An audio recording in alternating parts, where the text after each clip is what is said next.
আল্লাহুম্মা ইন্নী আউযু বিকা মিন আযাবি জাহান্নাম ওয়া আউযু বিকা মিন আযাবিল কবর ওয়া আউযু বিকা মিন ফিতনাতিল মাসিহিদ দাজ্জাল ওয়া আউযু বিকা মিন ফিতনাতিল মাহইয়া ওয়াল মামাত।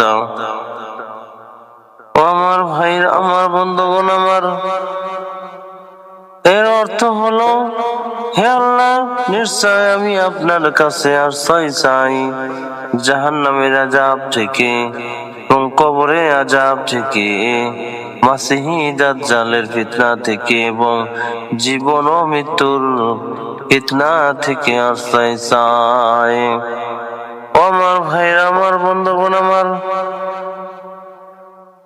আল্লাহ রাব্বুল আলামিনের কাছে জীবন্ত অবস্থায় আল্লাহর কাছে সমস্ত জিনিস এর কাছ থেকে আমাদেরকে চাইতে হবে, জাহান্নামের আযাব থেকে মুক্তি চাইতে হবে, কবরের আযাব থেকে মুক্তি চাইতে হবে।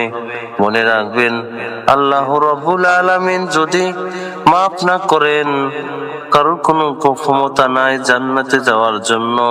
এবং ইবাদত দিয়ে, আল্লাহর ইবাদত দিয়ে কোনোদিনও জান্নাতে প্রবেশ করতে পারবেন না যদি আল্লাহ পাক আপনাকে মাফ না করেন। কারণ আল্লাহ পাকের যে রকম বিধিবিধান আছে, ওই রকম বিধিবিধান মেনে তো আমরা চলি না।